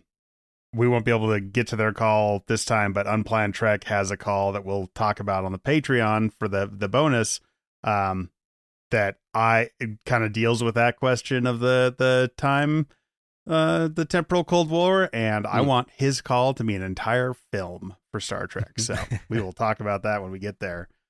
We have one more call for this main episode, though, and let's get to it. What's up, Open Pike Night, Steve with Sincera here. Another fantastic episode of Strange New Worlds in the bag. Is anyone else looking forward to seeing Blood Train? This Train's Out for Blood, premiering in cinemas sometime, maybe? Can't find any information on that, though. It must be a Canadian-only film. Speaking of Canada, I believe this is one of the first times I can remember actually seeing the Toronto skyline, because Toronto is usually doubled for any other city, so it was nice to see Toronto get the credit that it's due. It was almost its own character in the story. Live long and prosper. So yeah, Blood Train's coming out at some point in the future. I can only assume this will be the next Fast and the Furious level franchise. But I'll probably watch it at home where I can have a glass of underbelly bourbon with me. Yeah. While putting on my Propotrolix medication. You put medication on rather than taking it? And seeing as the goat sees, I think that's a beer. I don't know. I also was checking out the billboards in Toronto Square. Important question, you guys, because I haven't seen this part of the Blood Train dialogue anywhere.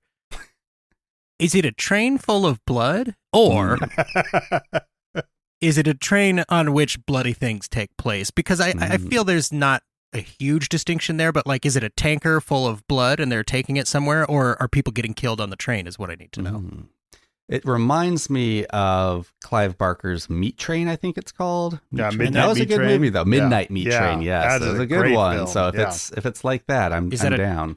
Same question. Is that a train made out of meat, or are people getting killed on the train? People get killed on the train. Okay. Yeah. All right. Well, then I assume that's what Blood Train is. But this train is out for blood. It's bound for blood. Bound for blood. Which makes me think it could be delivering to some vampires or something. Maybe there's a heist. Maybe it's like the Red Cross finally was like, we need to update our marketing campaign. We need to draw people in. We will literally draw people in with this film called Blood Train, and it'll just be like, you get to watch for free. You just have to donate a pint of blood the entire time you're watching Blood Train. Yeah, yeah. Blood on a 2-hour, Train. 45-minute film. Yeah. I've had it with this motherfucking blood on this motherfucking train. But yes, Blood Train. Right. I mean, I know that Blood Train, the franchise will go off the rails probably about Blood Train about 4. done But it'll come back around with Blood Train 8. It'll definitely be around for a while. Yeah. Here come a blood train a coming. It would make a good blues song. All right, well then let me just kind of breeze through some last things. I did love the cold open, love Spock's harp. Again, that's examples of how I feel they're really nailing the Spock humor this season. Love that we get Chekhov's Pelia. It was really smart, kind of just putting her in that opening montage, and you're like, okay, that's just another cute scene. Oh no, it comes back. I love that, of course, La'an is part of her thing is learning that Kirk doesn't know who she is. He doesn't know her last name. That's part of their relationship, right? But also, there's kind of a little bit where she doesn't know who Kirk is. And I love that moment at the end where the Romulan's like, I get to kill Captain James T. Kirk. And La'an's like, well, who the fuck cares? This guy? You're happy about killing this douche? I mean, he's a good kisser, but love that. Love, of course, the irony of Kirk falling for a con, right? That's what I thought like this was being played towards. So when you get the real emotion from Chrissy at the end, you're like, oh no, you took it to the next level. Kirk falling for 2 cons in 2 separate ways. Yeah. And then finally, I love the alien conspiracist and the zoom in joke. That was a good joke. Yeah. Can you make this bigger? You mean zoom in? Zoom in. And I'm a little depressed to learn that in the deep, deep future, people are still naming their children normal names with weird ass spellings because the time cop Emily, according to the subtitles, is spelled Ymal or something. I didn't quite copy down the very end, but it was not the normal spelling of Emily. Mm-hmm. Yeah. So naming them like Mormons out there in the distant 29th century. Probably a nod to Tiberius, which they do mention specifically. Yes.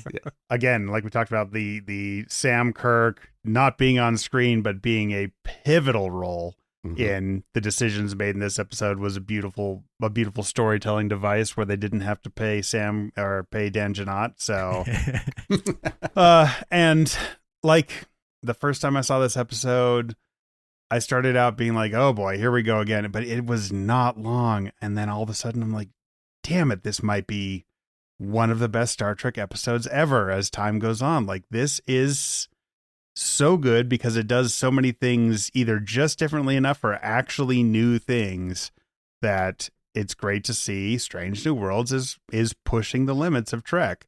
And it was fun with our discussion with Andy talking about, there are perspectives out there where it's like, there's hard canon lovers. There's people who can respect that canon, if it's too brittle, can break.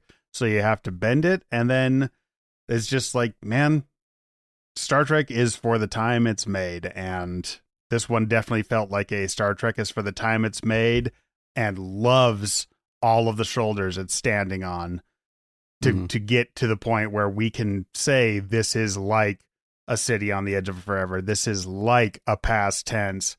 This is like so many amazing stories already, but so unique in its own way. Although they could have set this in the 90s and kept that original 90s canon, and then the alien conspiracist chick could have been wearing some very Romulan-like shoulder pads. Well, exactly. We've also already had a woman named Sarah in the 90s meet up with a Star Trek crew, so we probably were trying to avoid that exact same thing. But I do like that they named her Sarah. I felt like that was a nice call to Sarah Silverman's episode of Voyager. Even if it wasn't, I'm happy with it. I like that they spelled it how a Romulan would spell it, though. Yeah. Jesse, now that we're 30% of the way through this season, it is time for you to make the call. Is this episode 3 of season 2 better than Ghosts of Valyria as the episode 3 of season 1? So I think until we discussed it, I was fully planning to prefer Ghosts of Valyria because, I mean, Ghosts of Valyria has whatever tweaks your freak, right? Like, It's true. How do you beat that? And there is still a part of me that, like the honest part of me would say they're equal, but for the sake of the exercise, like, I don't know that people are going to oh, you gotta watch the Illyrian episode of season 1 if you're getting into Strange New Worlds, 5 years from now. I feel like they might be more likely to go, okay, start with tomorrow and tomorrow and tomorrow, and then see how you like that one, because the show is still episodic enough to where you could watch that and then at the end go, oh, that's not the normal. Even the beginning you go, this isn't the normal setup, so I'd like to watch the rest. I feel like this episode might get pointed to more frequently than the Ghosts of Illyria, so I'm gonna go with I like this one better than Ghosts of Illyria by like a very small amount. All right, Cameron, what about you? This one, yeah, this was better than Ghosts. And Andy is going to pop back in and give us his rating. He's pushing his garage door opener to come back real quick. What would be your rating if you had to put this head to head against Ghosts of Illyria? Which is the better episode? Wait, which one's Ghosts of Illyria? Yeah, you lost me. Season 1, episode 3, they go down to a planet and there's some people stuck in a storm, and then there's a light virus. The light virus and everything. Light virus, yeah. That one was really good. I know. That's a tough call. Because that one actually caught me off guard because they were being benevolent. The enemies were being benevolent. They were trying to help. I actually like Ghosts of Illyria better, but not by much. This was very good. Yep. And as we say, it really expanded on Luan. So yeah, but I still like Ghost of Illyria better. Hands down, this one over Ghosts of Illyria, which is funny because Ghosts of Illyria is where we get La'an first really expressing her outrage at the way she has lived and grown up. So it is, they do a little bit make a two-parter, but yeah, this episode is, I think, has cemented its place in just not just Strange New Worlds history, but Trek history. Is like, this is what a great episode looks like. Now, Jesse, if folks want to get the chance to get on the Open Pike Night Stage, which is getting tougher and tougher because we're getting more and more calls. So we experimented with some montages today, but to lend their voices, how should folks get a hold of us? The easiest way that you can do that is to go to openpike.com/join us. There's a button right there that says record, and you can send your voicemail directly to us. If you prefer to have a little higher quality on your file, you can go ahead and just record an MP3 and email that to openpike@gmail.com. You can also sign up for our newsletter at openpike.substack.com, which will go directly to your inbox to tell you what kinds of questions we're looking to get answered for the week, who our upcoming guests are, and again, straight to your inbox, totally free. You don't even have to think about it. And where else can folks follow and find out more about Open Pike Night outside of the podcast? On any social media channel that you can think of almost, just search at Open Pike. We're on TikTok, we're on Twitter, we're on Blue Sky, we're on Facebook, we are on Instagram, and we are also on YouTube. So as you're checking out those social channels, be sure to look for our pin giveaway posts. We've already got upwards of 30 entries for that. So if you want to win some of our cool free pins from our friends at Heroes in Action, go check out at Open Pike on Twitter, Facebook, Instagram, and TikTok. Cam, when you're not here on the Open Pike Night Stage, where else can folks find you? Well, much to Andy Weir's chagrin, I have not watched all of Star Trek despite having Star Trek podcasts. I'm making my way through TNG on Green Shirt, a newbie's Trek to the Next Generation, with producer John and a couple other Star Trek folkies who have watched it. We are almost done. We're nearing the end of season 6, and we've started DS9. Check us out, Green Shirt, a newbie's Trek through the Next Generation. Jesse, where else can folks find you? If for whatever reason you need more of me in your ears, you can stay in this podcasting app and just search for Sudden But Inevitable. As the name may have given away, we started with Firefly. I was basically showing the show to 2 brand new people who had never seen it before, who I was convinced would love it when they were done with it. We continued with that format with other single season shows and also some classic movies that folks hadn't seen. So if you like to hear people get forced to like stuff, check out Sudden But Inevitable. And I can be found most of the time to talk about this show and other stuff. I can be found on the Open Pike Night Discord server, the Open Pike Night Backstage. It's a great community there, so join up. Check out patreon.com/openpike. We would appreciate all the support we can get for keeping this podcast independent and keeping it as high quality. I mean, we had Andy freaking Wier as our guest. Like, I love that guy's books. I love The Martian. I love Project Hail Mary. I love the other one. And, it's just fantastic to be able to connect with Trek fans from literally all across the world. And that's what Open Pike Night is for. And stay tuned for Celia Rose Gooding and Christina Chong sitting in the interview chair. That's right. It's been a long night, and the Open Pike Night crew has some reading assignments. Cam has to finish Hail Mary, Jesse has to start The Martian, and I'm just going to go read Artemis again because, yes, it is a great book. And it's nice to have somebody who's not just a dude alone stranded somewhere telling the story. So, yeah, check all of Andy Wier's books out. Check Open Pike Night out. Be sure to clean up after yourselves and tip your servers. You can go anywhere you want, but you can't stay here. What are you going to do? Shoot me?